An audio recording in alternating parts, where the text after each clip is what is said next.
And that video now has 14 million views. Whoa, that's crazy. The biggest mistake that I have made was trying to stick with the same format for too long. What would you say is the biggest mistake you did so far as a creator?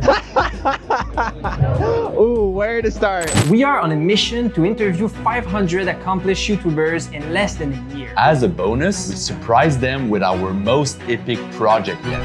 Oh wow, that's actually sick. That is nuts. That is sick. Whoa! What? Wow, look at this. Oh wow, that's an exciting idea. Wow. Whoa. Yeah, we have so much. Subscribe right now. He deserves the subscription. Thanks for being here today. What's the name of your channel? FrenchieFries. What's your biggest challenge as a creator right now? Gosh, I feel that your problems are going to be way different than other creators since the type of topic you have. I would say my biggest issue right now is posting more frequently, and I will add on to that. It's hard to post frequently because it's hard to build a team, but the videos I do tend to cost a lot of money, so it's hard for me to kind of put that into like a team as well. So I kind of have to do everything solo. So you have to allocate your budget to other things than editing and hiring a team, right? Yes, but that in itself, hiring a team and building a team is probably one of the hardest things to do. Yeah. It's hard to let go. Great. And what would you say is the biggest mistake you did so far as a creator? Ooh, where to start? The biggest, or one of the biggest? Raid Shadow Legends. Oh my god. Wow, this is specific. Biggest mistake. Jack, what's the biggest mistake you've done? As a creator. As a creator. The biggest mistake that I have made was trying to stick with the same format for too long. Like I made one viral video and then I just tried to make that same video like 10 times and the views just slowly got a little bit smaller and smaller, and I also became known for that one thing. So then it took me like a year to become known for more than just that one video that I turned into a series, I would say.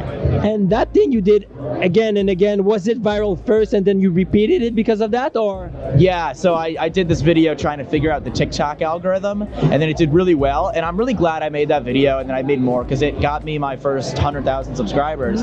But then like getting bigger, it was like I was just known for that one thing, and even like today it's been like a year and a half since I made one of those videos, but people will be like, you're the TikTok algorithm guy. You know, there's nothing wrong with that because it's a good way to get your start, but I do wish that I was trying more formats at that time because it would have like allowed me to be more of like a central creator instead of having to spend literally over a year trying to like be known for more than just that one thing. But I don't regret it, I guess, because like it was good to learn and those were fun videos to make.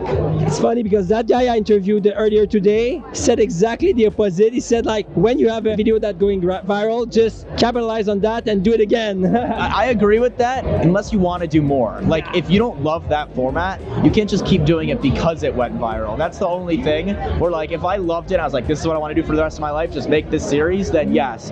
But like after a few videos I wanted to try other things, but I like couldn't because I pigeonholed myself as like, I am the algorithm guy, so I'm going to keep talking about algorithms. It's like that was the thing for me, but luckily over the last year or so I feel like I've been able to do more than just that, and it's been able to work out. And again, I don't really regret it, but I do wish that I made some other types of content instead of just going full in like, okay, this is what's bringing in the views, so now this is who I am, this is my career for the rest of my life, like, you know. So that reminded me, I completely agree with Jack. So when I first wanted to grow the channel, right, like any person that starts YouTube, right, you want to get views, right, you want to grow, you want to have an audience. So what do? You try to do trends, you try to like make something go viral. So I first went viral by making like fidget spinner videos, and I got known for that. The following 2 years my channel died, it got less and less views, and like I was averaging like 100 views, 200 views a video, but I had 36,000 subscribers and I didn't know what to do. I loved making YouTube videos, so I was working a full-time job and I just wanted to make videos about, you know, stuff that I like to do. I saw setup videos, always got views, but I never got views on making those type of things. But I was always interested in like tech and like, you know, I wanted to make my room feel better. It was just a mess. So I kind of went against all of YouTube's rules and just kind of like just made a really long title, lowercase. My parents told me to clean my room, so I made my dream gaming room. Yeah, really long. And yeah, very long, super long. You shouldn't be doing that. But yeah, that video started with like 200 views. 5 months later, it hit algorithm, and I guess it just it just resonated with people. Wait, you just said 5 months later, right? You publish it, yeah, and 5 months later, the algorithm pick up. Yep, it picked up, and that video now has 14 million views. Whoa. Oh, that's crazy. So I guess to go back to your question, my biggest failure is wanting to try to use trends, because essentially whatever videos you make, you better like making what you make, because once that goes viral, you're known for that thing. So don't make videos about stuff you don't like doing. So if you like trends and want to trend up, do trends. But if you want to make videos, know what you like to make videos about. Do something that you're inherently into. That's the biggest mistake. What do you think is the spark for burnout for creators? Like, what started that? I just kind of go at my own pace. You know, I haven't posted in 3 months. You know, it's like I work, don't get me wrong, I work, but it just takes time to work. And, you know, if I feel like I can't edit, if I can't, you know, I just try to put my mental first. You know, I go work out, I make sure I'm good mentally. And if I need to take another day to rethink it, sleep on it, you know, whether it's the edit, the idea, whatever it is, I take my time on it. So you think if a person doesn't prioritize himself, this is when burnout occurs? You can work your ass off and make videos and content, but at some point you're just gonna be like, where's my life? Like, what am I doing right now? Got it. You gotta have fun with it. Yeah, this is fun. Like, people just try to take it too seriously. It should be fun. However, yeah, if you do want to scale, you do have to find ways to scale it, and that's where I struggle to as well. So you're right. When you need help, where do you go as a creator? My friends first. That's it? It's like someone you trust, you know, and it's just like reliable. You can like form them. A lot of times my friends, like, you know, you can mold them into like who you want to be. And then a lot of people that already know what they're like doing kind of have their own style. But at the same time, working with friends can be not so great. Sometimes it is better to just find someone that is already doing it, that's kind of more professional, and, you know, take it from there. There's both sides. I like working with my friends, but at the same time, it doesn't always pan out. What do you expect for the next year for creators? Not necessarily trends, but like the way to create, like maybe longer form, shorter form. What do you expect? I feel like a lot of creators are just stuck on what pleases the algorithm, and people just forget about it's just people watching. Okay, so at the end, just do whatever you want. At the end of the day, do what you like to do. I like long form. Short form is great, don't get me wrong, but you know, you could get a lot of eyeballs, but a lot of people that do short form blow up from that, and then they want to do long form and don't know how to do it. Just have fun with it. Have fun with it, make sure it's enjoyable, and keep learning. Try to make every single video a bit better, and you'll just get better at it, you know? So what's your biggest challenge now as a creator?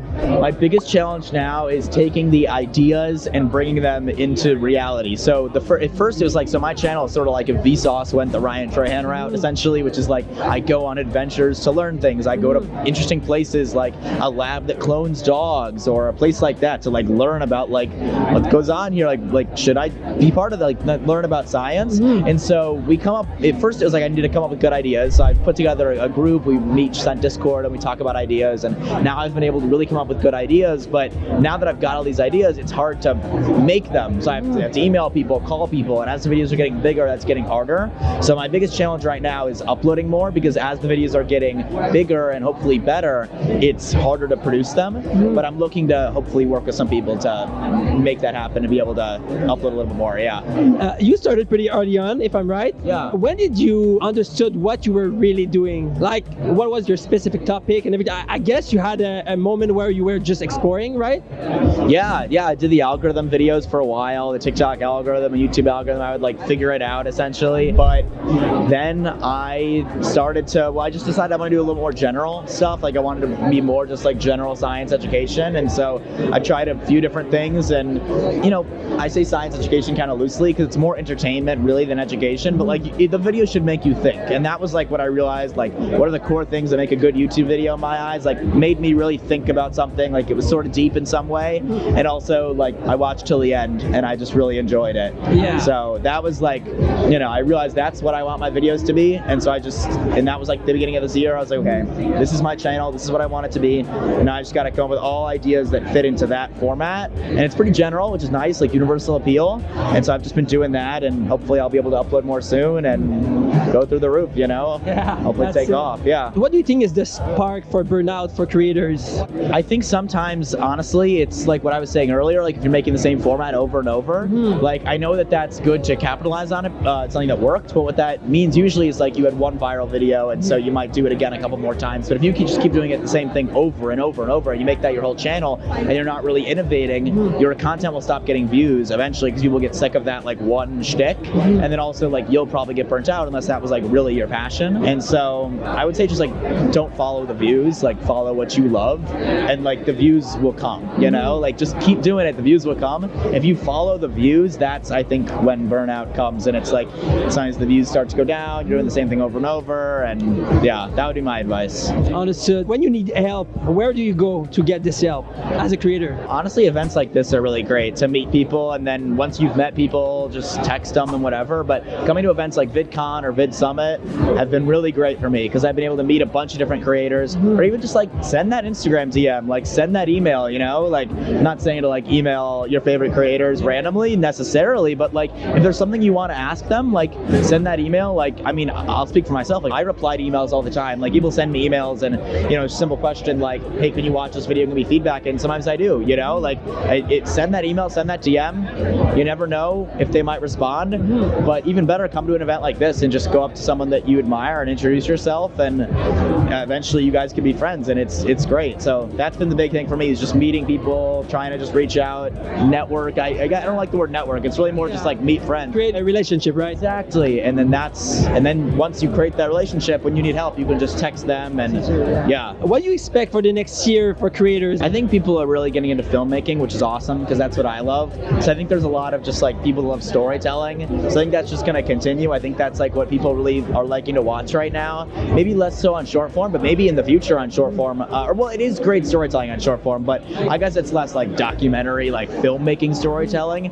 But I don't know. I mean, I think that's where YouTube's going. So I'm really excited about all the filmmaking and the storytelling that's going on YouTube these days. It's really fun. Yeah, I would say just a little bit less like yelling at the camera and a lot more like just like, wow, like watching something really interesting unfold. And you're seeing even like the top channels like really telling these awesome stories. Like that Ages 1 to 100 video from Mr. Beast is a masterpiece. I really loved it. So I'm excited about all that stuff that's coming. Yeah. Thanks for your time. Really appreciate it. It was nice. Let us know in the comments what you are curious about your favorite YouTubers. And to be the first to see the reveal of our project, subscribe.